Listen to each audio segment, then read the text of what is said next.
So welcome guys to this new video. मैंने कुछ दिन पहले इंस्टाग्राम पे एक पोल डाला था जिसमें मैंने ये पूछा था कि जो एआई इमेजेस मैं क्रिएट करता हूँ और जिन्हें मैं अपनी वीडियोस में भी यूज़ करता हूँ, उसे बनाने के लिए क्या एक ट्यूटोरियल वीडियो शूट करना चाहिए जिसमें मतलब लोग कहेंगे कि वो इलेक्शन रिग्ड था क्योंकि वहाँ नो का ऑप्शन ही नहीं था। बट हाँ, जितने वोट्स आए उसमें से ये तो कंफर्म है कि लोगों को देखना था कि कैसे बनते हैं। सो आज हम डिसाइड करेंगे कि किस किस टाइप के आर्ट्स को हम ज़्यादातर यूज़ कर सकते हैं अपनी वीडियोस में, और अलग अलग टाइप के आर्ट्स को क्रिएट करने में क्या डिटेलिंग चाहिए होती है। तो हम जिस एआई को यूज़ करेंगे वो है माइक्रोसॉफ्ट डिज़ाइनर, जो कि बहुत ही ज़्यादा अच्छा एआई है अभी के टाइम पे, जो कि ऑब्वियसली फ्री है। तो हम उसी को यूज़ करते हुए आगे मूव ऑन करते हैं। सो फर्स्ट पार्ट ये है कि हमें तीन चीज़ें बहुत ज़्यादा इम्पोर्टेंटली आनी चाहिए। फर्स्ट, हमें ये पता होना चाहिए कि कौन सा आर्ट किस टाइप का रिजल्ट देगा अगर हम उसे टाइप करते हैं प्रॉम्प्ट में। मतलब हमें डिफरेंट आर्ट स्टाइल्स पता होना चाहिए, जैसे कि इंडियन ऑयल पेंटिंग और Kali Ghat painting, renaissance painting, gothic paint और लाइक बैरोक आर्ट वगैरह वगैरह। सो इस चीज़ की नॉलेज हमें होनी चाहिए। सेकंड, हमें थोड़ी बहुत से ज़्यादा इंग्लिश आनी चाहिए। Hello, I'm Shashi Tharoor and it's World Dictionary Day today. Because बहुत सारी चीज़ें हैं जो आप डिस्क्राइब जितने अच्छे से करोगे, वो डिस्क्रिप्शन ही आपको एक बेटर आउटकम, बेटर रिजल्ट देगा एआई में। सो लाइक बहुत ही बेसिक सा आप अगर प्रॉम्प्ट डाल दोगे तो हो सकता है कि इमेज बहुत ही ख़राब आ जाए। और एआई में जनरली ये होता है कि अगर आप बहुत अच्छे से डिस्क्राइब नहीं कर पा रहे हो तो फिर आपको ऐसी चीज़ें मिलती हैं कि आपका मन ही हट जाएगा। And the last thing is you need to know how to relate between your need and the AI that is being generated. मतलब कि आपका जो यूज केस है वो कहाँ पे है। अगर आप जो AI इमेजेस यूज कर रहे हो उसको आप कहाँ पे अप्लाई करना चाहते हो। अगर वो एक वीडियो में यूज कर रहे हैं आप, तो आपको चाहिए होगा कि सारे इमेजेस जो हैं जो जनरेट हों वो एक दूसरे के जैसे ही हो। मतलब ऐसा नहीं हो कि एक दूसरा टाइप है, दूसरा किसी और टाइप का है। तो ये जो कंसिस्टेंसी है वो मेंटेन करने के लिए थोड़ी नॉलेज होनी चाहिए।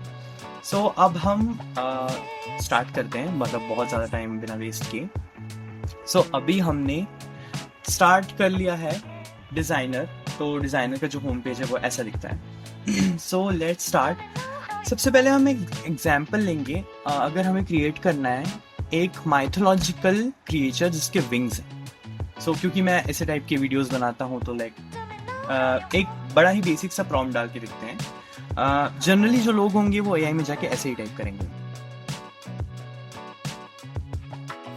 सो देखिए, अब यहाँ पे हमने जो प्रॉम्प्ट लिखा है mythological creature with wings painting, इसको अगर हम सर्च करेंगे तो ये कुछ कैसा रिजल्ट देगा हमें देखना पड़ेगा।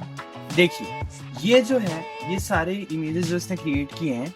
अब आप देखिए, ये माइथोलॉजिकल क्रिएचर है जिसका एक विंग है, बट ऑब्वियसली इसमें उतनी डिटेलिंग नहीं है क्योंकि ये एक हॉर्स भी है, ह्यूमन भी है, ये एक बर्ड भी है, एक स्नेक भी है, पता नहीं ये क्या क्या है।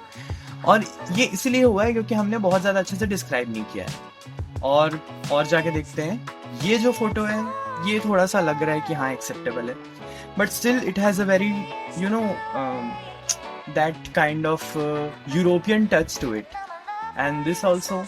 सो अभी हमको पता चल रहा है कि हम कैसे किस टाइप की चीज़ें टाइप करेंगे तो क्या हमारे पास रिजल्ट आता है। बट सिमिलरली अगर हम इसी चीज़ को अलग तरीके से लिखते हैं, थोड़ी डिटेलिंग डालते हैं, जैसे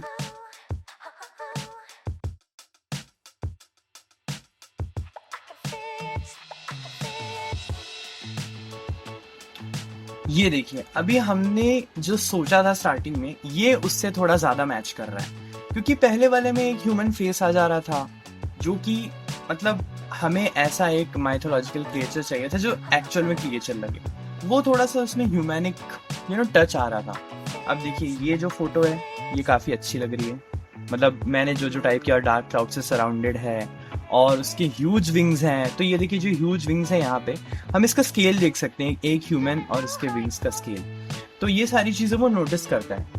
अब देखिए, मैंने यहाँ पे सराउंडेड बाय डार्क क्लाउड्स लिखा था, तो देखते हैं कितनी कंसिस्टेंसी रहती है। इस फोटो में भी देखिए ये जो क्लाउड्स हैं कितने अच्छे इफेक्ट ला रहे हैं। और ये जो मैंने वर्ड लिखा है ना, रेनेसांस आर्ट, एक्चुअली इसको रेनेसां आर्ट बोलते हैं, बट मैं यहाँ पे क्योंकि एक इंडियन इंग्लिश स्पीकिंग ऑडियंस से बात करना, तो रेनेसांस भी बोल सकते हैं।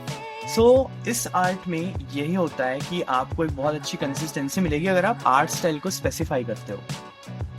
इसको भी देख लीजिए, ये बहुत ही अच्छा है, इसमें भी बट आप अगर बहुत ही ज़्यादा डिटेल में जाके देखना चाहोगे तो वहाँ पे थोड़ी क्लैरिटी आपको हो सकता है ना दिखे, बट हमें जो फोकस चाहिए जिस चीज़ का, वो हमें बहुत अच्छे से मिलता है। लास्ट इमेज भी देखिए, मतलब जो मैंने डिस्क्राइब किया है in a battlefield, so like the AI has generated exactly a very good description of a battlefield. The clouds, the dark clouds and the huge wings, all the things are in perfect line. So this is one example. Now you have to see the difference that जो मैंने पहले type किया था और जो मैंने बाद में टाइप किया, उसमें कुछ वर्ड्स ऐड करने में और एक आर्ट स्टाइल डिफाइन करने में कितना डिफरेंस आ जाता है। So अब हम एक और दूसरा एग्जाम्पल ट्राई करते हैं और देखते हैं कि उसमें हम क्या एग्जाम्पल्स को ले सकते हैं। तो एग्जाम्पल्स सोचने तो शायद तक मुझे वीडियो बनाने के पहले सोच लेना था, बट कोई बात नहीं, हम यहाँ पे लेंगे ओके। सो जैसे मैंने बहुत बार परशुराम जी की फ़ोटोज़ क्रिएट की हैं या अर्जुन की महाभारत में लोगों फ़ोटोज़ क्रिएट की हैं, तो वहाँ पे हम ट्राई करते हैं कि कुछ ऐसी फ़ोटो क्रिएट कर सकें। तो सबसे पहले फॉर एग्जाम्पल मैं डिफरेंस के लिए पहले एक बेसिक स्टेटमेंट डालता हूँ, एक बेसिक प्रॉम्प्ट डालता हूँ। सो अभी देखिए, इसमें कुछ ही चीज़ें कि यंग है, इंडियन है, प्रिंस है और वो एंगर में है, थोड़ा डिस्क्रिप्टिव है और आर्ट पेंटिंग है। तो देखते हैं इसमें जो रिजल्ट आता है वो क्या आता है। सो देखिए, यहाँ पे हमें दिख रहा है कि जो ये फोटो है, young Indian Prince in anger दिख रहा है, बट इसमें बहुत सारी चीज़ें हैं जो कि हो सकता है प्रोबेबली सूट ना कर रही हो जो हमने सोचा हो। जैसे ये ब्लू रोब, ये हमें नहीं सूट कर रहा है, मतलब सीरियसली। और यहाँ पे देखिए, ये आर्ट काफ़ी अच्छा है, यहाँ पे जो इसकी मतलब हैंड की डिटेल्स हैं और जो एंगर है वो क्लियरली शो हुआ है। बट ये जो रोब आ रहा है ना, ये इंडियन रोब ऐसा, मतलब बेसिकली हमने ऐसा विजुअलाइज नहीं किया था। ये देखिए, इसमें यहाँ इसने मोरपंख भी लगा दिया है, क्योंकि वो इंडियन से सारी चीज़ें जो डेटा कलेक्ट कर रहा होगा नेट से, वो यही देख रहा होगा कि इंडियन से रिलेटेड क्या क्या चीज़ें हैं जो यूज़ हो सकती हैं ऐसे सीन्स पे। अब ये देखिए, ये इसमें इसका जो फेस है काफ़ी फेमिनाइन भी लग रहा है एक तरह से, और एक तरह से मतलब it's like just like a kind of anomaly in the prompt.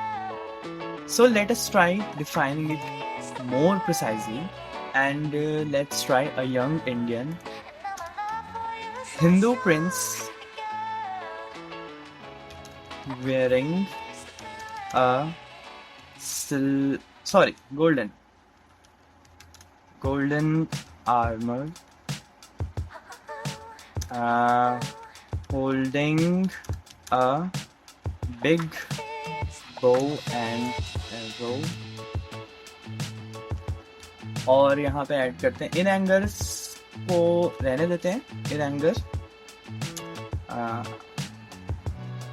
यहाँ पे थोड़ा सा मॉडिफिकेशन रखते हैं, anger in his eyes. Art को हम करेंगे यहाँ पे कोई दूसरा टाइप कर देते हैं, जैसे कि ancient art painting style. And now let's see इतने डिस्क्रिप्शन के बाद क्या चेंज आता है। सो ये देखिए, अब यहाँ पे जो हमें कंसिस्टेंसी दिख रही है वो पिछले रिजल्ट्स में नहीं दिख रही थी। यहाँ पे जो यंग इंडियन हिंदू प्रिंस है, इसे थोड़ा ज़्यादा सीरियसली लिया गया है इन रिजल्ट्स में। वेयरिंग अ गोल्डन आर्मर, अभी देखिए इसमें ये गोल्डन आर्मर है, हमें आगे वाली सारी इमेजेस में भी गोल्डन आर्मर दिखेगा। Holding a big bow and arrow precisely, anger in his eyes and ancient art painting style. अब देखिए, जो एंशिएंट आर्ट है उसमें ये जो थोड़ा सा स्मज और ग्रंज होता है ना, वो ये ऐड कर देते हैं।